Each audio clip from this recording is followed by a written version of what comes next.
and say that we're bad people. And the people of Chicago are walking around with MAGA hats. You have women, beautiful black women, walking around with MAGA hats. Please let the president in, and we don't care how he does it. They're not interested in National Guard or Army, Navy, bring them in, Marines, bring in the Marines.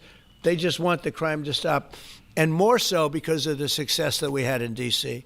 I think if we didn't have that success, nobody would even believe it. So I want to congratulate all of the incredible law enforcement professionals joining us today, especially Attorney General Pam Bondi, who's terrific, Deputy Attorney General Todd Blanche, who is a fantastic legal talent. He really is. He's a great guy, too. And, of course, FBI Director Kash Patel. They have worked so hard on this and other things. Since the start of the administration, the FBI has arrested over 23,000 violent criminals, more than double the number arrested in the final year of the Biden disaster. The FBI has also destroyed or severely disrupted more than 170 organized criminal enterprises and gangs, 1,600 of the most violent gangs, and confiscated over 6,000 illegal firearms. And they've tracked down and arrested 4 fugitives on the most wanted list, 4 of the most wanted. Actually, 2 of them were the most wanted fugitives in the world. There's still much more work to be done, which is why the FBI continues to work alongside the Department of Justice, the Department of Homeland Security, and the Department of War to defend. And Pete Hegseth has been fantastic, by the way, on this too, on other things, but on this too. To defend law and order and combat violent crime, arrest illegal aliens, and make American cities the safest in the world. And when I campaigned, I talked about crime, but I never knew that we were going to get into it like we did. You know, I mean, I used to watch these cities with the murders. Chicago recently had one deal where they had 11 murders in one weekend, and they said, well, yeah, but it was a holiday weekend. They actually told me that was the reason, like it was okay because it was a holiday. It was Labor Day.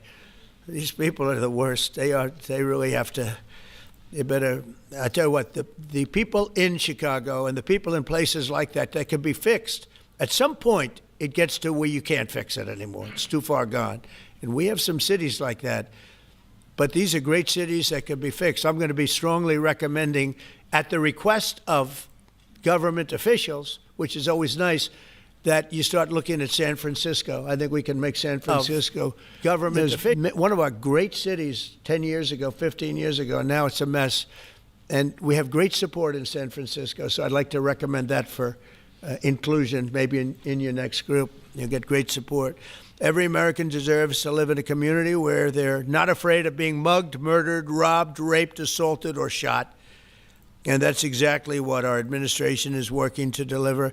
I didn't realize I was going to make this such a big factor in the administration. I didn't really campaign. I campaigned on crime, but I never thought we'd go into every city and take a really safe city that we've all been living with for years and make them safe. And now it's like a passion for me, and it's a passion for the people behind me. So I didn't get elected. I did get elected for crime, but I didn't get elected for what we're doing. This is many, many steps above. And I want to thank Stephen Miller, who's right back in the audience right there. I'd love to have him. I love watching him on television. I'd love to have him come up and explain his true feelings, but maybe not his truest feelings. That might be going a little bit too far. But Stephen, thank you for doing an unbelievable job. And the people of this country love you, I'll tell you, and they love what you say about crime and stopping crime. So now I'd like to ask Director Patel to say a few words, and then Pam and Todd also. And I just want to congratulate them. This is an amazing thing, and we're just at the start. We're going to go into other cities that we're not talking about purposely. We're getting ready to go in. And when they go in, like Kash as an example told me that people didn't even know. 5 months ago, they went into Chicago, and they started doing a lot of work in Chicago, and we brought the numbers down a little bit. And but that really was just preparatory work for what we're going to do with the surge. We're going to have a surge of strong, good people, patriots, and they're going to go in, they straighten it all out. So a lot of these cities we're already working on, but we don't do it with a big flavor. but in a little while you're going to see some numbers that you're not going to believe. And I think you'll probably start with Memphis, because I'm hearing the numbers are much quicker than we even thought possible. But again, D.C. it speaks for itself. Chicago is going to be okay. We're going to save Chicago. And I told you, and I told them, a very respected man, the head of the Union Pacific, said, "Sir, save Chicago. It can be saved." And the way he said it, it was like, can you believe it? We're trying to save Chicago. But I understood exactly what he wants, and that's what we're going to do. We're going to save all of our cities, and we're going to make them essentially crime-free, like other countries have crime-free. If you go all over the world, you go to the world, you hear Afghanistan and you hear all these different places. Our crime in certain cities is worse than anything they can even imagine. And we're not going to have that any longer. It's going to stop, and it stops right here. Cash, please. Thank you, Mr. President. What I'd like to do is just highlight some of the outstanding work that the men and women of the FBI have been doing. And thanks to your brave leadership and the mandate you were given by the American people to not only defend the homeland but crush violent crime, you tasked us with our great partners at the Department of Justice and the Attorney General and the Deputy Attorney General to start making arrests and bring prosecutions and safeguard our cities. And you said it, this is just the beginning. In just 7 months, I hope the media takes a look at every one of these charts, because these are the best numbers for fighting crime in U.S. history, and it's only 7 months in. And to do that, our vehicle to do it of choice was Operation Summer Heat, which the FBI architected to go after violent criminals. And in just a 3-month span, you had 8,700 arrests of violent criminals. You had 2,200. In a moment, Todd's mom will read her son's internet browsing history. What? ExpressVPN apps keep your 121 kilograms of fentanyl seized. Just to put that in perspective, that's enough to kill 55 million Americans alone. You had 45,000 kilograms of cocaine seized, and thanks to our Department of Justice partners, you had 2,100 indictments in 3 months, from June to September alone. Mr. President, that in and of itself would be historic for a 4-year presidency. You did that in 7 months because you let good cops be cops, and you partnered us with the right people at the Department of Justice to put the handcuffs on and bring them to court and put them in prison. And if that weren't enough, when you look at the year, for the entire 7-month period that we're talking about here, if you look at the past 4 years of the Biden administration, 16,000, 17,000, 15,000, 15,000. That's the number of arrests year over year of violent felons in this country for the Biden administration. Mr. President, in 7 months, you have 28,600 arrests of violent felons in just 7 months alone, because of your leadership and the dedication of the men and women at the FBI who want to go out there and do the job they were prevented from doing, because that department used to be weaponized and politicized. And this is what happens when you take out the fangs of weaponization. This number is historic by every metric. 28,000 people have been arrested, violent felons alone. And then when you go over there and look at some of these charts, if you don't mind, I'll just hop over here. Look at the metrics for not just violent crime, but the homeland. Mr. President, during your administration, the FBI has found and located 5,400 children. That is a 30% increase year to date over the last administration. Violent crimes against children arrests alone are up 10%. Gang arrests are up 210% in the last 7 months alone. And transnational organized crime, which Stephen Miller has been a great partner in, is up over 12% alone. These numbers are historic just as a snapshot. But just so people don't think we're focusing on violent crime alone, the national security mission, Mr. President, under your leadership has never been stronger. We have gone after espionage activities against our main counterparts in China, Russia, and Iran. In China alone, we've had over a 50% increase in espionage arrests alone and prosecution. In Iran, we have had a 50% increase, again, in espionage cases. And in Russia, we've had a 33% increase in espionage cases alone. When it comes to counterterrorism, year to date, we have 125 arrests this year versus 100 last year, year to date alone. And when it comes to the cyber criminal activities, which are some of the largest enterprises plaguing everyday Americans, we at the FBI have put out a mission to go after cyber criminals like never before. Last year, they had in total 191. This year, you already have 252 arrests. 52 arrests of violent cyber criminals who are stealing from senior citizens, who are violating our children's rights and freedoms, and who are violating everyday Americans. These programs are record. And two of the things I'll finish with that I'm most proud of, Mr. President, this FBI. Fentanyl. As you know, it's a scourge that's killing our youth. 100,000 barrels a year at this FBI. To date, the FBI has seized 1,900 kilograms of fentanyl. That's enough lethal doses to kill 127 million Americans alone, to date. And if that weren't enough, Mr. President, you said we have to go after the worst of the worst.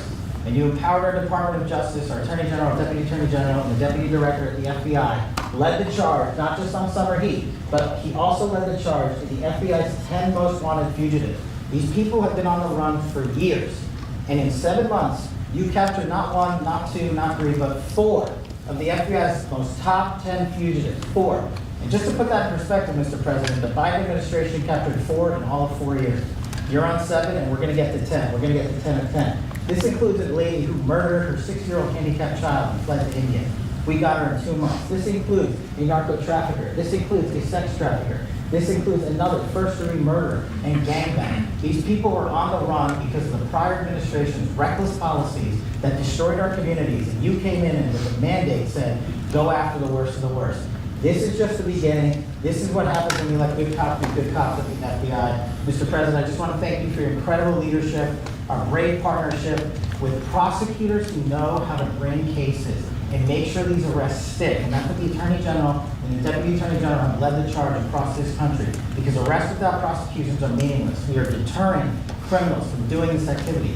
We are preventing criminals from coming into America, and we are absolutely crushing violent crime and federal reform and defending this homeland, sir. And not to mention, I almost forgot this one. It took you, sir, 2 weeks to get the Abbey Gate bomber.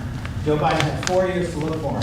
You got him in 2 weeks, thanks to the interagency effort by the FBI and the CIA, went to Pakistan, and now 13 brave warriors who were sentenced to murder because of disastrous Afghanistan withdrawal. They have justice, their families have a peace of mind, and we're going to continue to find the others, Mr. President. On behalf of the FBI, sir, I just want to thank you. Thank you very much, Gates. Great job. Very good. Very impressive.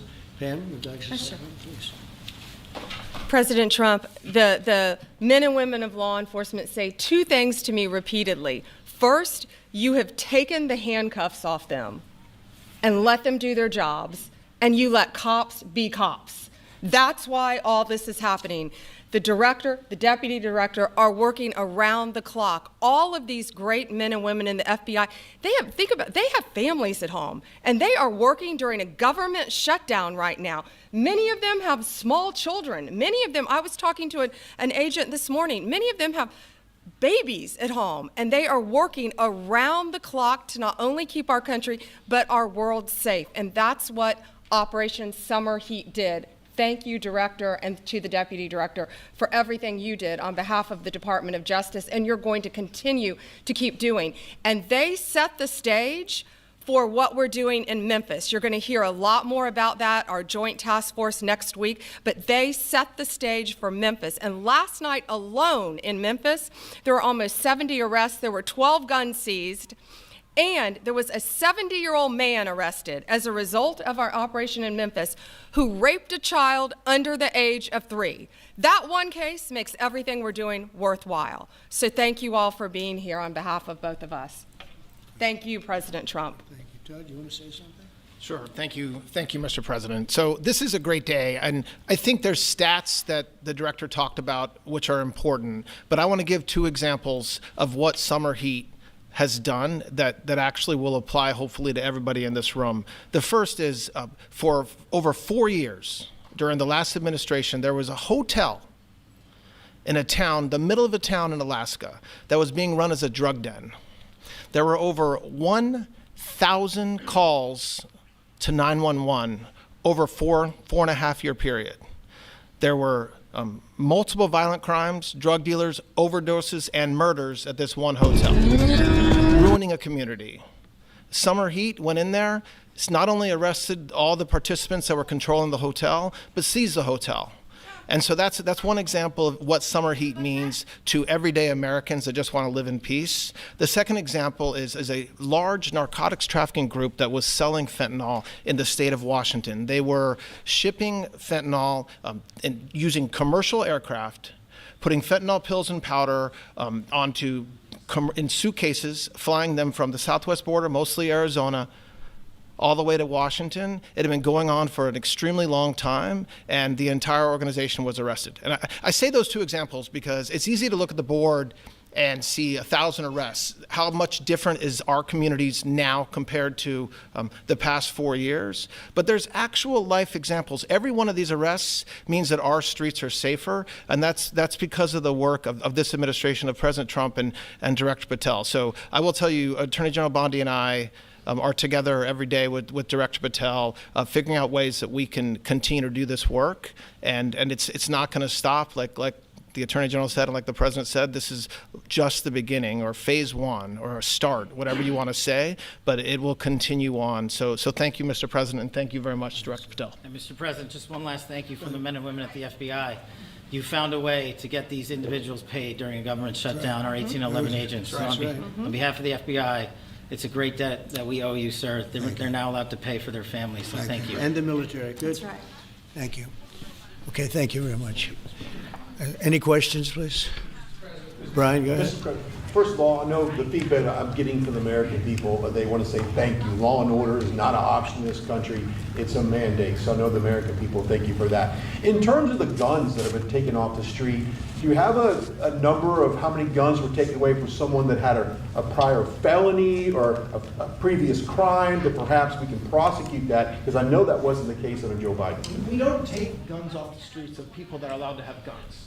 So every gun that we're taking off the street is because it belongs to somebody who is not allowed to have it. Could be a felon, could be somebody who hears illegally. There's all sorts of conditions. But if there's a gun taken off the streets by the FBI, it's because the person who has it is not allowed to. It's not somebody who's lawfully allowed to have it. So every single one of those guns were taken off of people that aren't allowed to have them.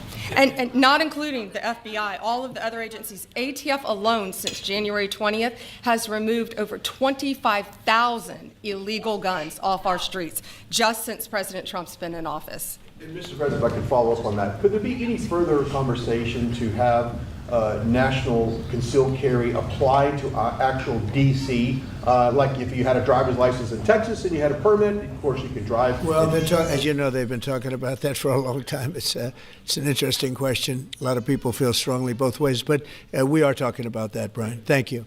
Mr. President, on Venezuelan boats, I want to ask you, why not have the Coast Guard stop them, which it is empowered by law to do? You know, this way you can confirm who's on the boat and ensure that they're doing what you suspect. Because we've been doing that for 30 years, and it has been totally ineffective. They have faster boats. Some of these boats are seriously, I mean, they're world-class speedboats, but they're not faster than missiles. But we've been trying to do that for years, and so much of the drugs, 25-30%, would come in through the seas. Right now we have, I would say, none coming in through the seas. In fact, I don't know about the fishing industry. If you want to go fishing, a lot of people aren't deciding to even go fishing. We've almost totally stopped it by sea. Now we'll stop it by land. What's the next But step? it never worked. It never worked when you did it in a very politically correct manner. What's the next step in this war on cartels, and are you considering options, are you considering strikes on land? Well, I don't want to tell you exactly, but we are certainly looking at land now because we've got the sea very well under control. We've had a couple of days where there isn't a boat to be found. And that, I view that as a good thing, not a bad thing. But we had tremendous amounts coming in by boats, by very expensive boats. You know, they have a lot of money. Very fast, very... The tech legend who's been right about everything from LinkedIn to AI just got voice pilled. And this is what he posted. If you use products like Whisper... that we knock out, we save 25,000 American lives.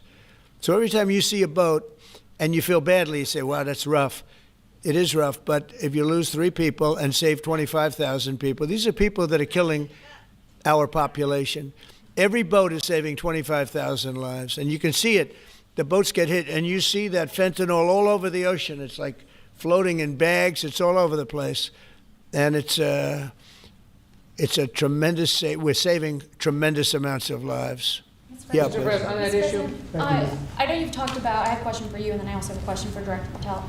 I know you talked about having some distaste for Boston recently. Is this one of those cities that you might be looking into, and can you give us a hint about other cities that you might be? You're saying for where? For where? For Boston. Yeah, well, Boston has a bad mayor who at least is a reasonable IQ person. You know, most of them are low IQ, but and they're so bad. I mean, what's going on in Chicago is just, you'd think the guy would say, hey, look, we have a problem, Mr. President. Could you come in and straighten it out? We could have that done in a month if we had their cooperation. It's going to be done anyway, but we could have it done in a month. Yeah, Boston, she's got 4 areas that are, wrong. And, somebody said, would we think about taking the World Cup away from Boston if they don't straighten it out? And the answer is yes. We have the right to do that with FIFA. So if we think that LA is going to be bad, or we think that applies a little bit to the Olympics too, but we'll talk about FIFA first. FIFA is very hot. If we think there's any reason that, whether it's Boston or anywhere else, that they're not doing their job, we're going to take those World Cup games and move them someplace else. Thank you. And then Director Patel, there's been so many conspiracy theories swirling around about the assassination of Charlie Kirk. Do you have any updates for us, especially in light of all the online content that everyone's been talking about? The only thing we deal with at the FBI and the Department of Justice is facts, and we delivered in record speed a manhunt to capture Charlie Kirk's alleged assassin in 33 hours. And if you put that in perspective to Luigi Mangione with a Boston bomber, they took them 5 days and a police officer lost their life in their manhunt. We are running out absolutely every single lead, and the best thing we can do to honor my friend Charlie Kirk's life is to make sure that everyone involved is prosecuted to the full extent of the law, and that's what we're focused on, investigating the facts, not trading in conspiracy theories. Okay. Mr. President, thank you so much. Thank you. In light of China's export curbs on rare earths, do you view India as a reliable partner going forward? And are you planning to meet Prime Minister Modi in Malaysia? Are you open to talks in terms of Yeah, trade? sure. He's a friend of mine. We have a great relationship. He just said that 2 days ago, as you know. We have a great relationship. No, we were not happy with him buying oil from Russia, because that lets Russia continue on with this ridiculous war where they've lost 1.5 million people, by the way. Russia's lost 1.5 million people, soldiers mostly. This is a war that should have never started, but it's a war that Russia should have won in the first week, and they're going into the 4th year. And I want to see it stop. So I was not happy that India was buying oil. And he assured me today that they will not be buying oil from Russia. That's a big stop. Now I got to get China to do the same thing. That is relatively easy compared to what we just did over the last week in the Middle East. Middle East was 3,000 years, and we got it done. This is 3 years, and I think we'll get it done. I think that President Putin, I think he wants to get it done. We'll see. There's a great animosity between him and Zelensky. You probably have noticed, right? And I think it's hurting the process. Yeah, please. Mr. President, thank you. Curious, why did you authorize the CIA to go into Venezuela? And is there more information you can share about these strikes on the alleged Well, I can't drug do busts in that, the but Caribbean? I authorized for 2 reasons, really. Number one, they have emptied their prisons into the United States of America. They came in through the border. They came in because we had an open border policy. And as soon as I heard that, I said, a lot of these countries, they're not the only country, but they're the worst abuser. And they've they've allowed thousands and thousands of prisoners, mental institution, people from mental institutions, insane asylums, emptied out into the United States. We're bringing them back. But that's a really bad, and they did it at a level that probably not, many countries have done it, but not like Venezuela. They were down and dirty. And the other thing are drugs. We have a lot of drugs coming in from Venezuela. And a lot of the Venezuelan drugs come in through the sea, so you get to see that. But we're going to stop them by land also. Does the CIA have authority to take out Maduro? Oh, I don't want to answer a question like that. That's a ridiculous question for me to be given. Not really a ridiculous question, but wouldn't it be a ridiculous question for me to answer? But I think Venezuela is feeling heat, but I think a lot of other countries are feeling heat too. We're not going to let this country, our country, be ruined because other people want to drop, as you say, their worst. They have given us their worst. They've loaded up our country with prisoners, with mentally ill people that are seriously ill, criminally ill. And we're not going to take it. And so, I mean, it's just one of those things. And I can tell you, we've taken care of the sea. There's nobody, and we're watching. We're watching. And if we see it, we'll save it. Yeah, please. On the ships, though, sir, there are Republicans and Democrats up on the Hill concerned that in the briefings they've gotten about those attacks, they're not necessarily getting information about who was on them and what exactly was on those ships. Can you ensure that? But they are given information that they were loaded up with drugs, and that's the thing that matters. When they're loaded up with drugs, they're fair game. And every one of those ships they're not ships, they're boats, they're speedboats. They're extremely fast, record-setting type speedboats. They cost a lot of money, and they have a lot of money because they're drug sellers. But they know one thing, and they all have the same thing in common. There's drug dust. They call it drug dust. They call it fentanyl dust all over the boat after those bombs go off, and you can take along. Attack them though that they're. We know before. We know when they go out. We know we have much information about each boat that goes out. Deep, strong information. Yeah, please. Sir, you're going to have Vladimir Zelensky here this week. What is your message at this stage of the war for him? And shy of tomahawks. To who is that? For Zelensky. Yeah. And shy of tomahawks for Ukraine. Are you considering other options, and will you speak with Vladimir Putin about No, we're looking at other options. We are. President Zelensky's coming in. I'm not a fan of the war. I'm not a fan of the way it started. It should have never happened. It wouldn't have started if I were president. The election was rigged. And because of that, we lost a lot of lives have been lost because of that war. Not American lives, but if I can save a lot of lives, that's why I'm in it. I want to save lives. I've had 8 wars. The Prime Minister of Pakistan got up the other day, said so beautifully, says, you saved millions of lives. He told that to a group of people right in this office. He said the president saved millions of lives. And I think what he's referring to is the fact that that would have been with India, nuclear war. That was getting very close. 7 planes, they don't talk about it, but 7 aircraft were shot down. In fact, we have the new ambassador to India right here. They're well represented. You better represent us, not them, okay? But Sergio's going to do a great job. He's going to do a great job. But no, we'll be talking about the war with him, and we'll be talking about, they want to go offensive. I'll make a determination on that, but they would like to go offensive, you know that, and we'll have to make a determination. Can I follow up the question? Given you have the FBI Director and Attorney General here today, Jim Jordan has asked Jack Smith to appear in front of the House Judiciary. You mean deranged, Jack? He's a deranged individual, yeah. He's asked him to well, they should. I'm surprised it takes so long. We're talking about violent crime. What about the crime against a political opponent? That's what we have to talk about, too. Jordan would like to understand the full extent to which the Biden-Harris Justice Department weaponized federal law enforcement. What do you think the committee will find out, Mr. Smith? I think it was the worst weaponization of a political opponent in the history of the world, let alone this country. And I hope that everybody's, they're involved in it. I'm not. I'm the one that had to suffer through it and ultimately win. But what they did was criminal. Deranged Jack Smith, in my opinion, is a criminal. And I noticed his interviewer was, I think that was Weissman. And I hope they're going to look into Weissman, too. Weissman's a bad guy. And he had somebody in Lisa, who was his puppet, worked in the office really as the top person. And I think that she should be looked at very strongly. There was tremendous criminal activity having to do. If we don't have fair elections in this country, we're not going to have a country. And I've said it from the beginning, fair elections and borders. And we need also fair press, because if you don't have fair press, it's very tough. And we've got the strongest border of anybody. Nobody has a border. We have a border where the numbers just came out again. You saw 0 people came in illegally. Now, we do take people into our country legally, but 0 people. But you're talking about a different subject. You're talking about political crime. They have committed massive political crime. I hope they're looking at Shifty Schiff. I hope they're looking at all these people. And I'm allowed to find out. I'm allowed to, I'm, in theory, the chief law enforcement officer.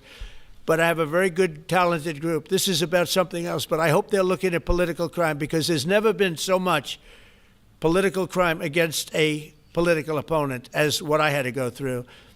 They raided my house in Florida. It was an illegal raid. I have a lawsuit that was doing very well. And when I became president, I said, I'm sort of suing myself. I don't know. How do you settle the lawsuit? I'll say, give me X dollars, right? And I don't know what to do with the lawsuit. It's a great lawsuit. And now I won. It sort of looks bad. I'm suing myself, right?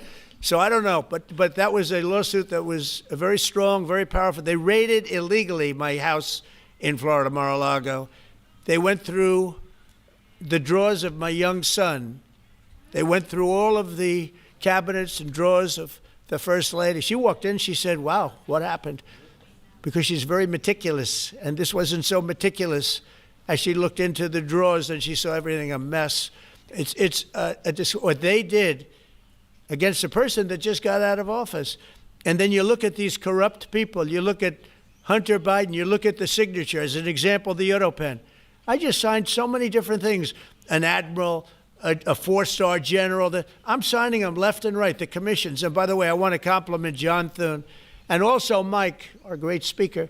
But John Thune, all of a sudden I'm getting these things by the hundreds. I was getting one every 2 weeks. It would have been 4 years before you got them in more. You would have had some that didn't even get in, all because of Democrat obstruction. So John Thune did a great job. I must have signed 200 into the administration. We're just about caught up. Cut through the clutter and tap into new audiences you won't find on other platforms. They aren't tapped out. They're ready on Reddit, the #1 platform people use to make informed purchase decisions. Reach them today with Reddit ads. To do it to get relevance back into the party because he's a loser. I've known him all his life. He's always been sort of a loser, but an intelligent one. But I think he's losing IQ points with time. I think that happens. I hope it hasn't happened with me. I know if it did, you guys will let me know about it very quickly. Question on violent crime, sir. Here in D.C., a judge has given the 2 teenagers that beat up ex-Doge staffer Big Balls probation. It's incredible. And no jail time. Is this justice?